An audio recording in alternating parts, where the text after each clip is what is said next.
오늘은 말씀을 듣기 전에 우리 주위를 살펴보며 한번 인사하겠습니다.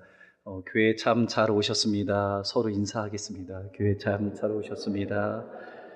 예, 한 번 더 인사할까요? 주님의 이름으로 환영하고 축복합니다. 주님의 이름으로 환영하고 축복합니다. 환영합니다. 예, 그 이유는 요즘에 저희 교회에 감사하게도 또 새 가족분들이 많이 오셔서 또 우리가 인사하고 말씀을 듣는 게 더 좋을 것 같아서 정말 오랜만에 인사를 나눴습니다. 마지막 때가 되면 해가 변하고 또 어두워지고 달이 변하여 피가 되는 심판의 날이 있습니다. 누구든지 주의 이름을 부르는 자는 구원을 받으리라는 그 사도행전 이제 21절에 나와 있는 구원의 여망이 새롭게 열렸죠. 성령님께서 오심으로 말미암아 그 메시아로 말미암은 그 구원의 길이 열렸습니다. 베드로가 오순절 성령 체험 이후에 성령의 설교를 하고 있습니다. 유대인들과 예루살렘에 사는 모든 사람들에게 이 일을 알게 하고 있습니다. 성령을 받고 각각 자기의 방언으로 제자들이 말하는 것을 보고 이 어찌 된 일이냐 서로 말하면서 놀라고 당황한 천하 각국으로부터 예루살렘에 올라온 경건한 유대인들에게 이 성령을 받은 자신들이 술 취한 것이 아니라고 또 논리와 감정의 각을 세우지 않고 성령님께서 말씀대로 임하셨음을 요에서 2장으로 하나님의 말씀으로 반응하고 대응하고 그리고 반증하고 있습니다. 또한 11사도와 함께 선 베드로가 소리를 높여 내 말에 귀를 기울이라 말하며 그들의 시선을 집중시키고 있습니다. 오늘 본문은 그 베드로의 본격적인 설교가 펼쳐집니다. 22절에 이렇게 시작이 됩니다. 이스라엘 사람들아 이 말을 들으라. 이스라엘 사람들아 이 말을 들으라. 우리가 말을 할 때 보통 전하는 내용이 있어야 하고요. 또 말을 전하는 자와 그 말을 듣는 자, 대상이 필요합니다. 베드로가 전하고자 하는 설교의 대상이 누구인가 하면 이스라엘입니다. 이스라엘 사람들아 이 말을 들으라. 그 말을 들어야 하는 대상을 확실하게 밝혀내고 있습니다. 성도 여러분, 이스라엘 사람들은 어떤 사람들입니까? 하나님의 선택한 백성, 선택된 민족입니다. 하나님의 언약의 1차적인 대상들, 또 나라, 민족이죠. 아브라함의 자손들이고 후손들이고 믿음의 계보를 이어온 그 이스라엘 사람들입니다. 근데 참 역설적이죠. 하나님을 가장 잘 알고 하나님께 가장 먼저 선택받은 그 이스라엘이 지금 주님의 생애와 십자가 죽음과 부활을 더 증거하고 선포했어야 함에도 불구하고 그들은 베드로의 설교를 들어야 하는 대상 또는 청중이 되어 있습니다.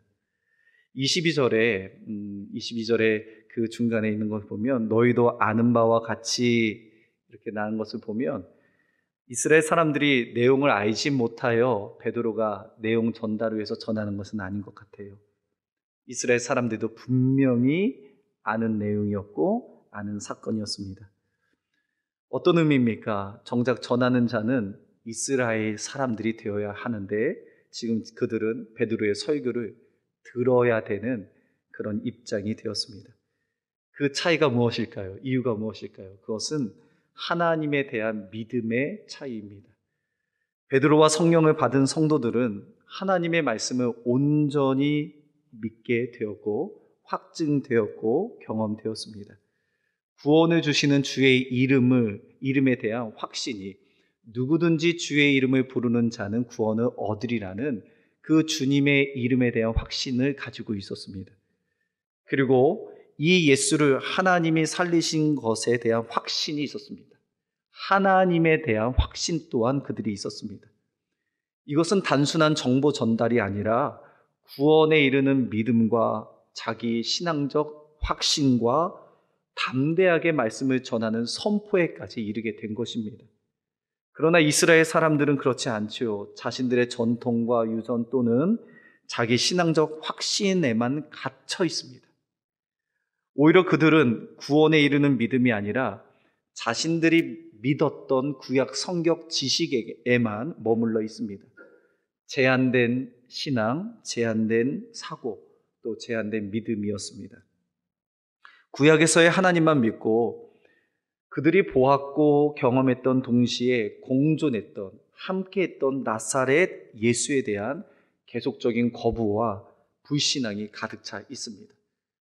자신들의 생각이 앞서다 보니까 그것을 제한됐다고 얘기할 수 있잖아요.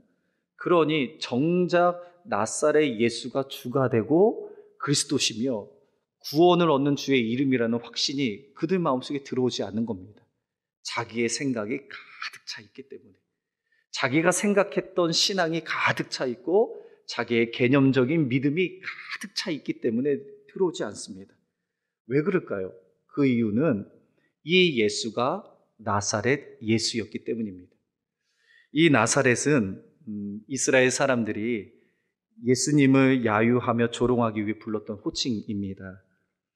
한번 생각해 볼까요? 나사렛 예수는 이 땅에 태어나는 순간 마땅한 보금자리가 없어 역겨운 냄새가 나는 진동하는 그 말의 구유를 침대로 삼아 처음 태어나셨습니다. 그분이 살던 나사렛은 빈민들이 모여 사는 빈민촌입니다. 달동네 같은 곳이에요. 또한 그는 고등교육을 받거나 내세울 만한 경력이 전무합니다. 반듯한 일정한 일터나 자기 집이 없었으며 자신이 살던 곳에서 300km 이상을 벗어난 적이 없는 정처 없이 떠도는 사람이었습니다. 그 떠돌이가 설교라는 것을 할 때마다 사람들의 인기를 끄는 것 같고 사람들 무리가 모이는 것 같았으나 결국은 동행했던 그의 친구들도 그를 버리고 도망가고 또 그 중에 한 사람은 그를 배신하기까지 합니다. 그는 그렇게 무기력하게 두 죄인 강도와 함께 십자가에 못 박혀 처형을 당합니다. 그가 이 땅에 남긴 유일한 재산이었던 겉옷은 이제 그 처형당할 때 로마 병사들의 제비를 뽑는 놀이 도구가 되었습니다. 그는 시체가 되어 이제 시신으로 남의 무덤에 안치되었습니다. 또 시신이 없어졌다는 소리만 무성하게 남아 돌고 있는 것이죠. 성도 여러분, 여러분들이라면 이 나사렛 출신의 예수를 나의 구원자로 믿으실 수 있으시겠습니까? 아니면 더 나에게 신뢰를 줄 수 있고 내 기대에 부응하는 세상의 기준에서 보기에도 그럴듯한 멋지고 화려하고 웅장한 다른 예수, 또 다른 구원자를 기다리시겠습니까? 아마 후자일 것 같습니다. 내가 설득되어질 수 있는 그 메시아가 더 현실적으로 다가오지 않을까요? 그래서인지 오늘 오순절에도 그들의 모습은 상이하게 갈려집니다. 3대 절기 중 오순절을 지키려고 천하 각국으로부터 온 예루살렘에 모인 경건한 유대인들은 수고하고 애를 쓰고 또한 예배를 위해서 예루살렘에 올라갑니다. 그냥 올라가는 게 아니고 자기가 드려야 될 재물을 가지고 다 올라옵니다. 천하 각국에서 다 올라와요. 애를 씁니다. 모든 과정에 자기네들이 하나님 앞에 선택된 백성인 것도 압니다. 그리고 그 약속된 말씀을 지키기 위해서 3대 절기인 77절, 오순절을 지키기 위해서 그렇게 성전에 모여들고 있어요. 애쓰지 않은 것이 아닙니다. 너무너무 애씁니다. 오늘 아침에 주시는 말씀처럼 그 풀에까지 10의 1조를 드리는 것이 서기관들과 바리새인들이에요. 얼마나 특심하고 열심합니까? 그러나 그들은 그들이 원하는 메시아를 학수고대하고 기다리고 있습니다. 그러나 또 다른 장소에서는 주님의 약속하신 말씀에 따라 더불어 마음을 같이하여 오로지 기도에 힘쓰고 있는 120명의 성도들도 있습니다. 이들 또한 하나님이 택한 백성입니다. 그리고 약속의 말씀을 지키기 위하여 애쓰고 노력하여 모여 오로지 기도에 힘쓰고 있습니다. 그러나 그들에게는 이미 나사렛 예수가 그들의 구주요 메시아인 것을 믿었습니다. 나사렛 예수를요.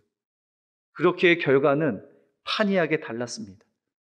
누군가는 성령의 충만함을 받고 이 나사렛 예수가 주의 이름인 것을, 그로부터 구원이 확신이 있음을 고백하고 이들을 들을 수 있도록 그 말을 전하는 베드로의 모습이 있는 것이죠.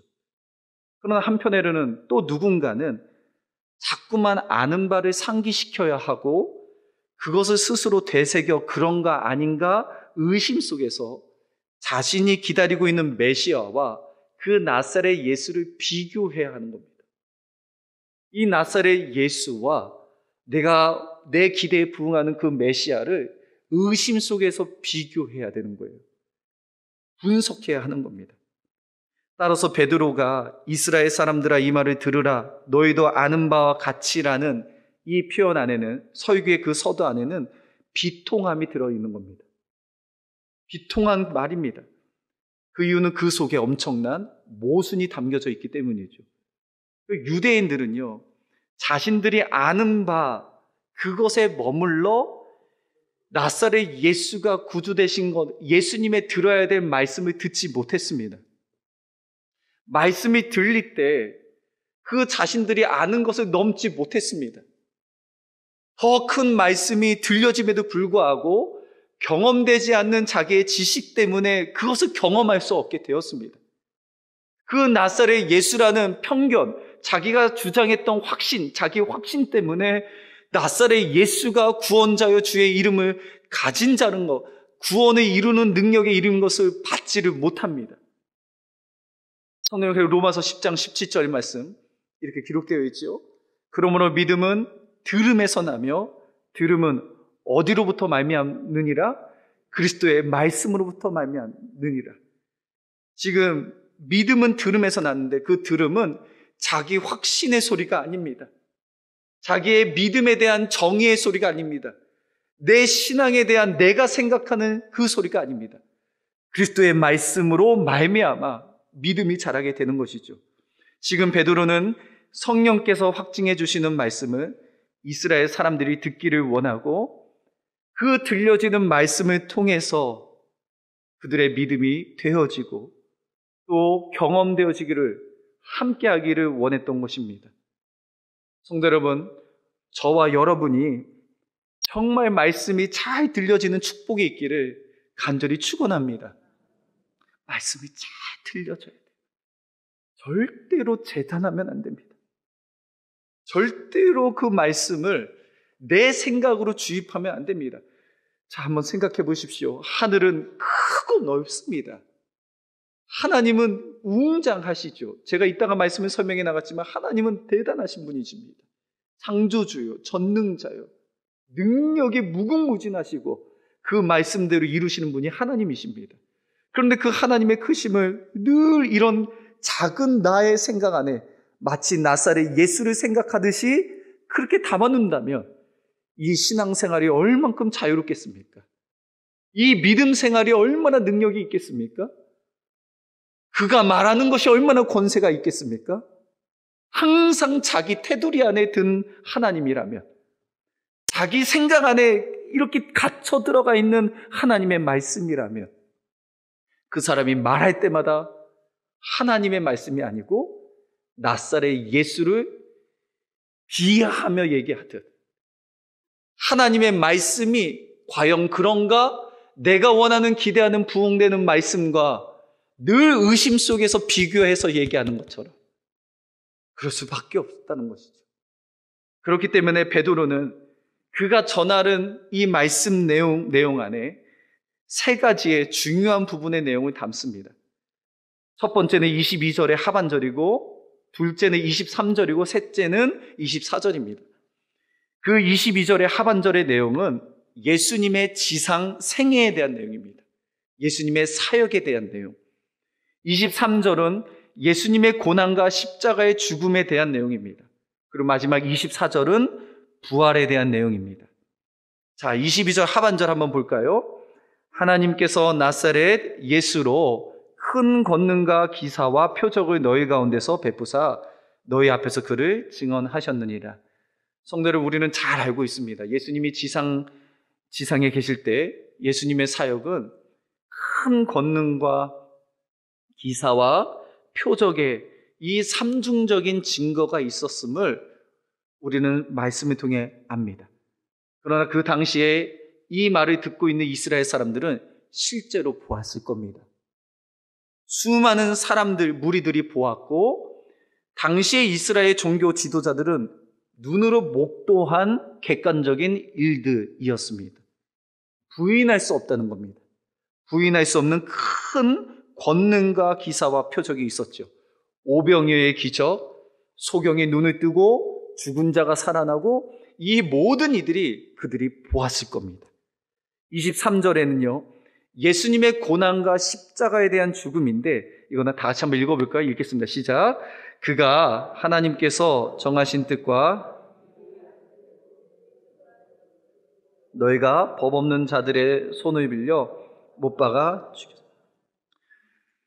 유대 종교자들, 지도자들은 이 베드로의 두 번째 내용 설교를 들을 때에 겉으로는 인정하지 않았을 거예요. 그러나 그들이 예수를 십자가의 처형에 달리게 했기 때문에 그 마음에 있는 양심과 마음이 그걸 증거하고 인정할 수밖에 없었을 겁니다. 법 없는 자들의 손을 빌려 예수를 못 박아 죽였다라는 예수의 처형에 대한 내용입니다. 마지막 세 번째는 부활에 대한 내용입니다. 24절, 하나님께서 그를 사망의 고통에서 풀어 살리셨으니 이는 그가 사망에 매여 있을 수 없었습니다. 예수님은 그가 말씀하신 대로 3일 만에 부활하셨습니다. 이것에 대한 믿음의 차이는 있겠죠. 불신하는 사람이 있었고 믿는 사람도 있었겠죠. 그러나 확실한 것은 그 무덤은 빈 무덤이 되었습니다. 누구도 부인할 수 없는 사실의 일입니다. 시신이 없고 그곳은 빈 무덤이 되었다는 것. 그러나 우리가 여기서 22절과 23절에 베드로의 설교의 내용을 특별히 계속 반복되는 단어를 한번 살펴봤으면 좋겠습니다. 자, 22절 하반절에 한번 보실까요? 천천히 한번 말씀 보겠습니다. 하반절에 하나님께서라고 나와 있죠. 하나님께서 나사렛 예수로 나와 있죠. 23절에도 그가 또 어떻게 나와 있습니까? 하나님께서 정하신 뜻과 미리 아신 대로 예수님 십자가에 이렇게 나오죠. 그리고 24절에 하나님께서라는 단어가 나오죠. 성도 여러분, 하나님께서 22절 하반절에 23절에도 하나님께서 24절에 하나님께서 이렇게 나옵니다. 지금 베드로는 이 세 가지 예수님의 지상사역과 십자가와 죽음, 부활 안에 하나님을 거기 두고 있습니다. 하나님께서 하나님과 나사렛 예수를 대비하여 호칭하고 있는 겁니다. 하나님은 천지를 만드신 전능하신 창조주에 대한 호칭이죠. 그러나 말씀을 잘 들여다보니까 이스라엘 사람들이 믿고 있는 하나님입니다. 구약에 나타난 하나님, 사실은 하나님은 구약이 아니라 영원토록 함께 하시죠. 그러나 이스라엘 사람들이 믿었던 유일한 신으로 섬겼던 나사렛 예수가 메시아라고 생각하지 아니하고 그 하나님을 믿으며 자기들이 원했던, 바랬던 그 메시아를 기다리고 있을 때에 그들이 믿었던 하나님에 대한 언급입니다. 하나님께서. 그럼 나사렛 예수라는 단어는 무엇입니까? 제가 서두에 말씀드린 것처럼 이스라엘 사람들이 생각하고 무시하고 조롱하는 호칭입니다. 한 번 더 우리가 말씀을 쪼개 들어가 보면 그들이 재단된 믿음, 넘지 못하는 믿음, 넘지 못하는 신앙, 넘지 못하는 사고입니다. 베드로는 너희가 생각하는 나사렛 예수의 사역과 나사렛 예수의 십자가의 처형과 그 다음에 죽음과 그 다음에 나사렛 예수의 부활이, 이 소문이 너희들이 치부하고 무시할 것이 아니라 이 모든 큰 권능과 기사와 표적을 하나님께서 베푸시고 하나님께서 그를 증언하게 하시고 하나님께서 정하신 뜻과 미리 아신 대로 내준 바 되어 하나님께서 그를 사망의 고통에서 풀어 살리셨다는 말씀입니다. 어떤 뜻입니까? 이 예수를 하나님이 살리신지라 우리가 다 이 일의 증인이로다 고백하는 겁니다. 그들의 나사렛 예수라는 그 생각을 뛰어넘게 하시기 위하여 베드로가 이 설교를 담아내고 선포하고 있는 겁니다. 이스라엘 사람들아, 이 말을 들으라. 이스라엘 사람들아, 이 말을 들으라. 하나님께서 그 나사렛 예수를 우리 온 주와 구주로 삼으셨다. 33절에 한번 읽어볼까요? 33절입니다. 다 같이 읽겠습니다. 시작. 하나님이 오른손으로 예수를 높이시매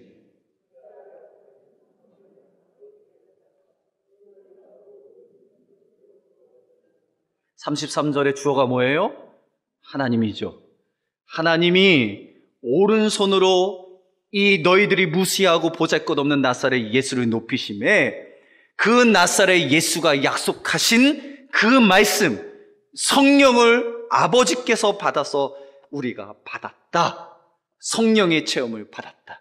어떤 뜻입니까? 그들은 나사렛 예수를 무시했기 때문에 믿지 않았습니다. 자기들의 생각이 이 예수를 믿지 않는 거부하는 불신앙의 모습이었습니다. 그러나 하나님께서 이 나사렛 예수를 구주로 삼으셨고 너희들이 무시했던 나사렛 예수, 그로 말미암아 그가 말씀하신 대로 우리에게 성령이 부어졌다. 베드로는 지금 자신을 비롯한 제자들이 성령 충만함을 받은 것도 그 나사렛 예수를 통한 하나님의 역사였음을 그들에게 선포하고 있는 겁니다. 이스라엘 사람들이 보고 듣고 그리고 무시했던, 무력하게 십자가에 처형당한 목수의 아들이라고 생각했던 그들에게 너희들이 무시했던 이 나사렛 예수가 온 세상을 다스리는 주제시요, 인간을 구원하시는 그 구원자요, 그리스도가 되신 것, 이것이 너희들이 믿는 하나님에 의해서 이루어졌다. 이 괴리감을 보셔야 합니다. 너희들이 지금 열심을 내고 믿고 있는 그 하나님, 그러나 그 하나님 앞에 갇혀져 있는 신앙과 믿음, 너희들이 들으라. 이스라엘 사람들아, 이 말을 들으라. 어떤 뜻입니까? 36절입니다. 36절 다 같이 읽겠습니다. 시작. 그런즉 이스라엘 온 집은 확실히 알지니 너희가 십자가에 못 박은 이 예수를 하나님이 주와 그리스도가 되게 하셨느니라 하니라. 아멘. 너희의 생각을 뛰어넘으라는 거예요. 너희의 갇혀진 신앙과 믿음을 뛰어넘으라는 겁니다.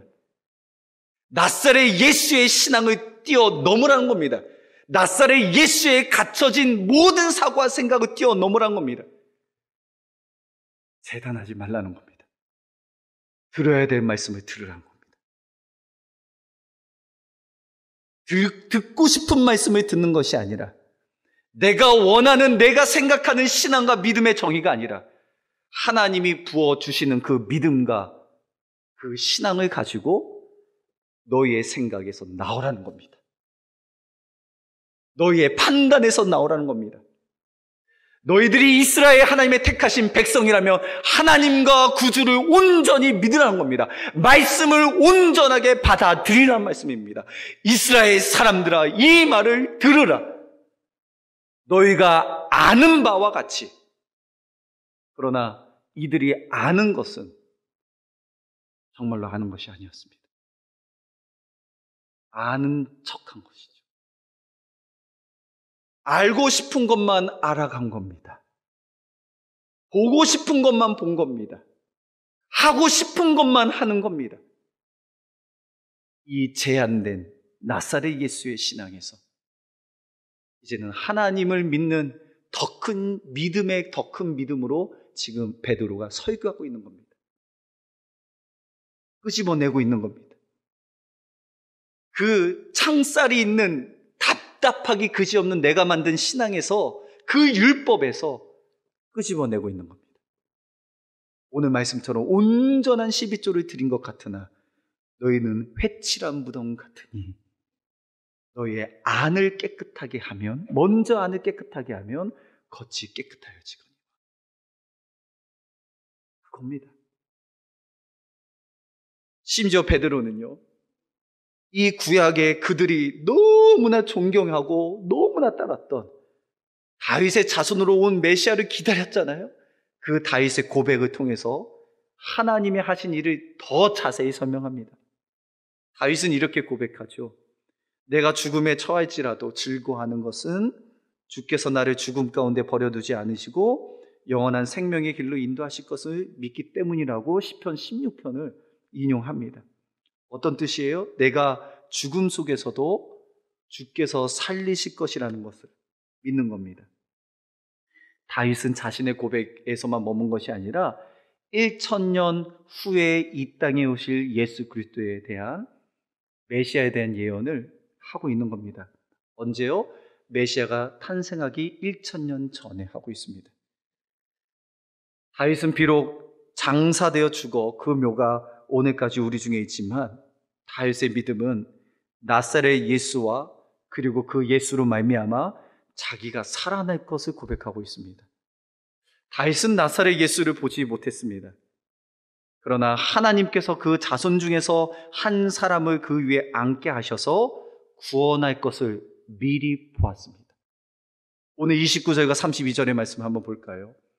형제들아, 내가 조상 다윗에게 대하여 담대히 말할 수 있느니 다윗이 죽어 장사되어 그 묘가 오늘까지 우리 중에 있도다. 30절 다 같이 읽겠습니다.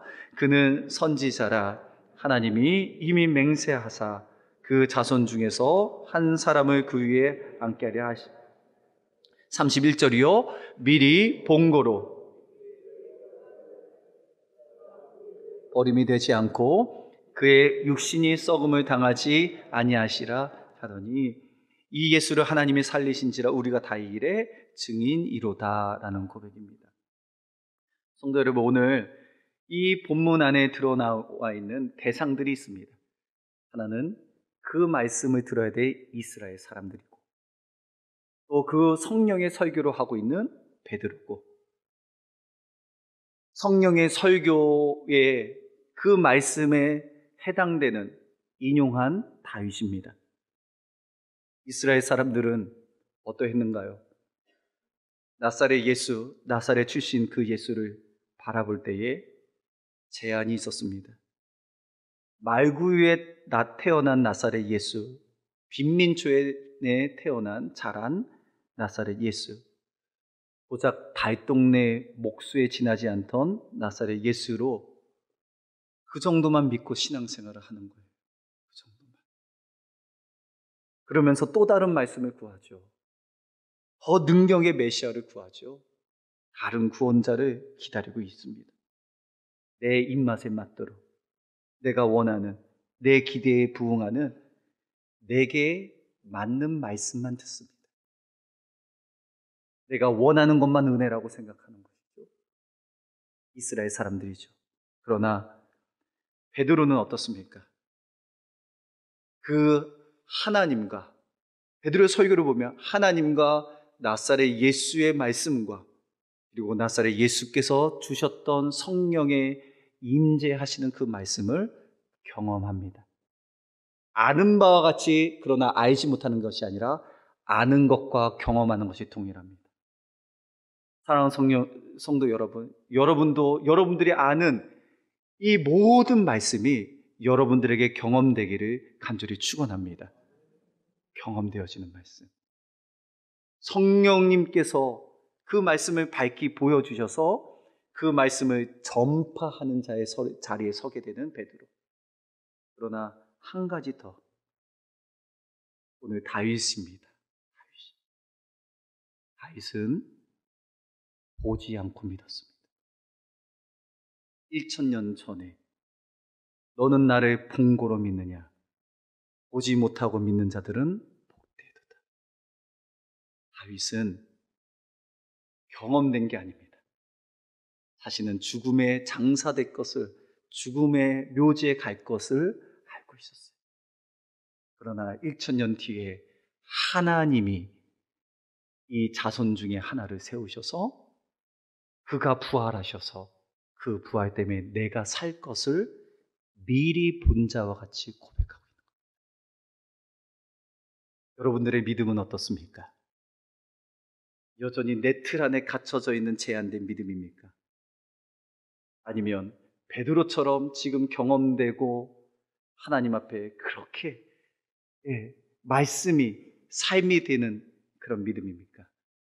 아니면 더 나아가 내가 보지 못해도 믿음으로 삶을 살아가는 사람들입니까? 저는 우리 시민교회 모든 성도님들이 일단은 베드로와 같이 그 성령의 설교를 하는 모든 성도님 되기를 간절히 축복합니다. 이스라엘 사람들아, 이 말을 들으라. 잘 전해야 된다고요. 말씀을 잘 전해야 합니다. 재단된 말씀이 아니라 그냥 물이 흐르는 것처럼, 위에서 아래로 내려오는 것처럼 하늘의 문이 열린 듯 그 믿음으로 그 말씀을 잘 전해야 합니다. 경험되게 나의 말씀으로, 제한되지 않는 하나님의 말씀으로, 능력의 말씀으로 그렇게 전달하는 베드로가 필요하죠.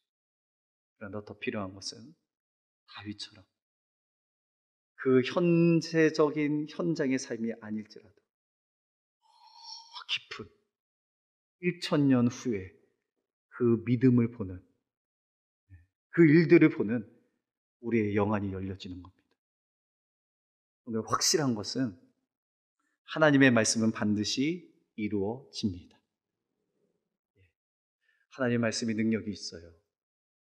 정말 능력이 있습니다. 제가 수사학적으로 표현을 못해서 그렇지만요, 하나님의 그 말씀은 여러분들 생각보다 항상 크십니다.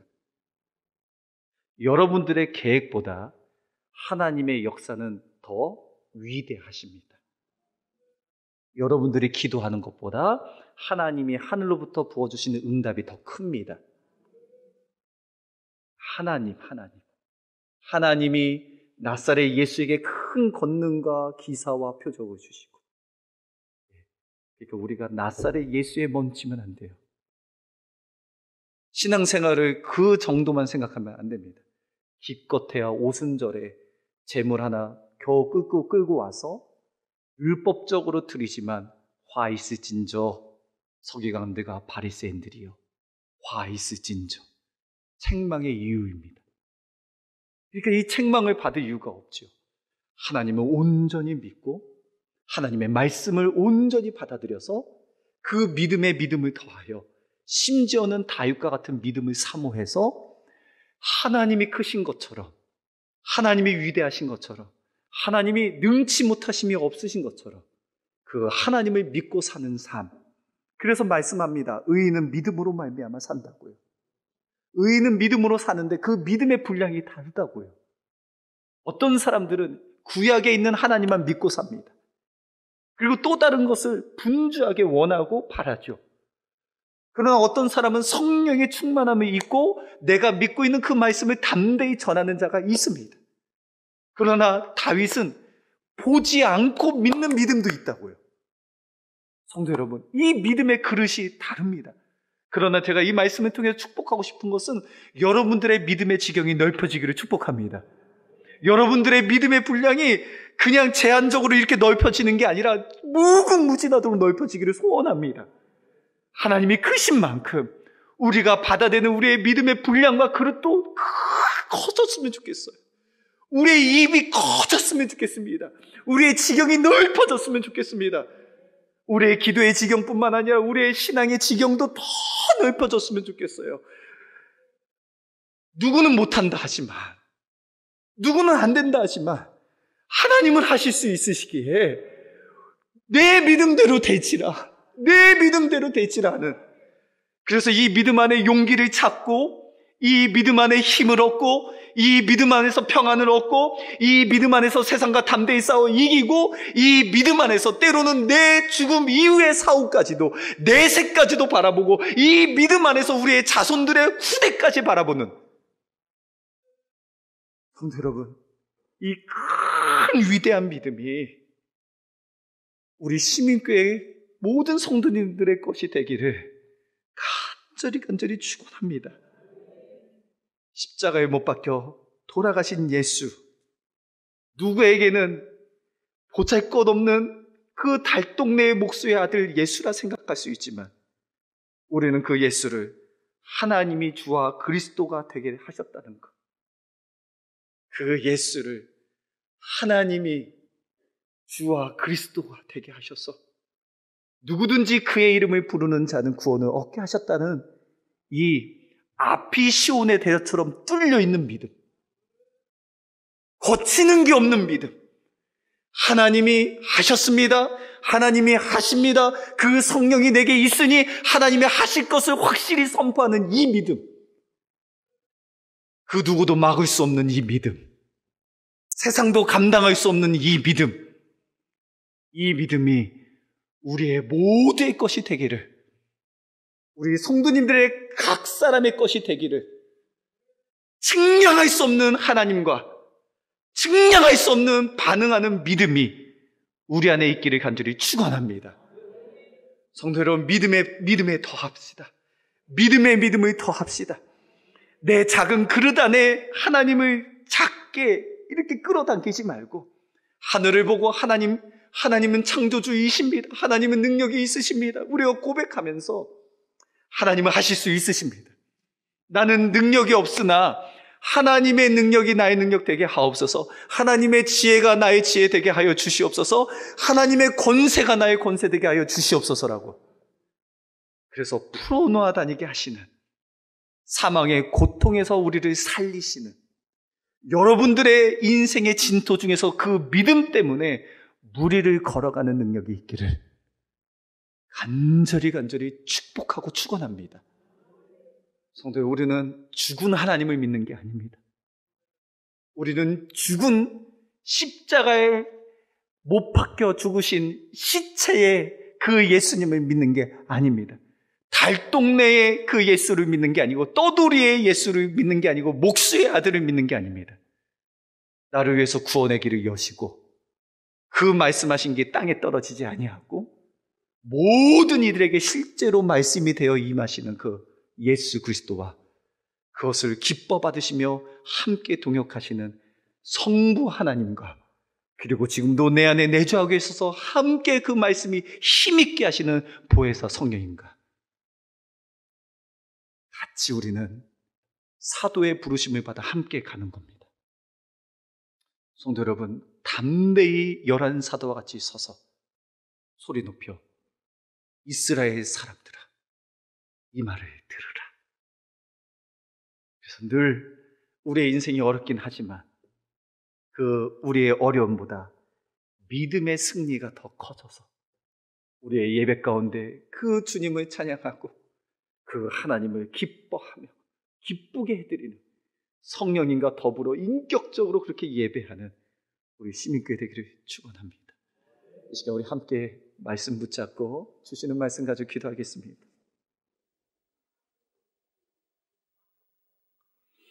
성도 여러분, 여러분들은 이스라엘 사람들입니까? 나사렛 출신 그 예수를 바라보듯 재단하고 제한된 그 신앙 안에 갇혀져 있습니까? 제한된 믿음을 넘어선 하나님의 말씀 앞에 베드로처럼 나와 계십니까? 하나님과 나사렛 예수와 성령으로 하나 되어 말씀이 경험되는 그 삶으로 살아가고 있습니까? 아니면 다윗처럼 보지 않고 내 죽음조차도 예수의 오시는 예수를 통해서 해석하고 있습니까? 여러분, 하나님이 주와 그리스도가 되게 하셨다는 것, 특별히 십자가에 못 박은 이 예수를, 그것이 베드로의 첫 번째 설교였습니다. 성령을 통한 설교였습니다. 하나님이 8번이나 나옵니다. 하나님이. 왜 그랬을까요? 이스라엘 사람들아, 이 말을 들으라. 너희들이 섬기는 그 하나님이, 너희들이 보았던 그 하나님이 이런 분이란다. 너희가 섬기는 하나님이 이런 분이란다. 초청입니다.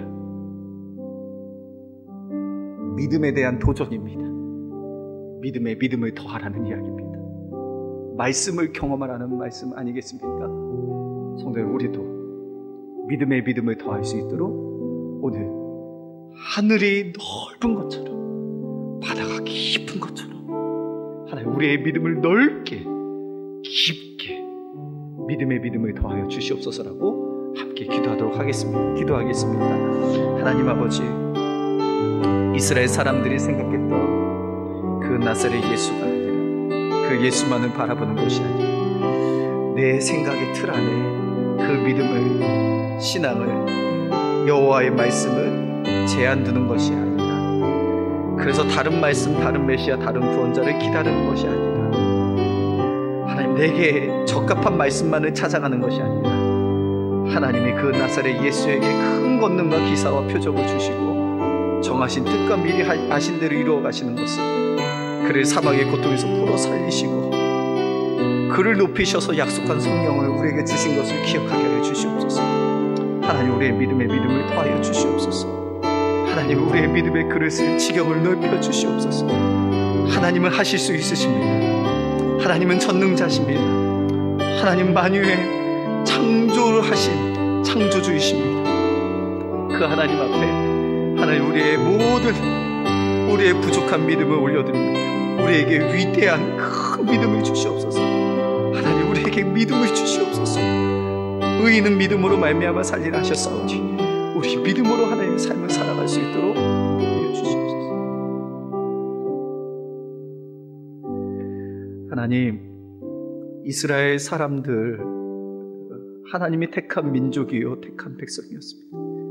그러나 아는 것도 많았으나 그들의 신앙은 가둬져 있었고 믿음은 역동하지 못하고 있었습니다. 메시아를 만났음에도 불구하고, 구원자를 봄에도 불구하고 그를 죽이며 자기의 신앙이 옳다라는 확신 가운데 있었습니다. 하나님, 혹여나 우리의 모습이 그런지 않은가 봅니다. 하나님은 나사렛 예수 가장 보잘것없는 목수의 아들인 듯하나 그를 세우셔서 구원의 일을 이루시고 그 나사렛 예수에 나오는 말씀을 통해 성령을 부어주셨습니다. 하나님, 이 전능하신 하나님의 말씀과 하나님의 그 능력이 우리 심유교의 모든 성도님들의 것이 될 수 있도록 우리에게 믿음을 더하여 주시옵소서. 믿음의 지경을 넓혀 주시고 기도의 지경을 넓혀 주시고, 하나님 우리가 용맹스럽게 이 믿음으로 이 세상을 넉넉히 이기며 하나님 따라가게 하여 주시고 살아가게 하여 주시옵소서. 하나님, 다윗을 묵상해 봅니다. 하나님, 베드로는 경험했지만 다윗은 보지 않고 믿는 자였습니다. 더 나아가 보지 않고 믿는 더 큰 위대한 믿음이 우리 안에 있기를 사모하오니 우리에게 허락하여 주시옵소서. 우리의 현세의 삶만 뿐만 아니라 내세의 영원까지도 바라볼 수 있는 영의 눈이 열려 하늘의 것을 깨닫는 자 되게 하시고 더 신령한 은혜들을 깨닫는 자 되게 하여 주시옵소서.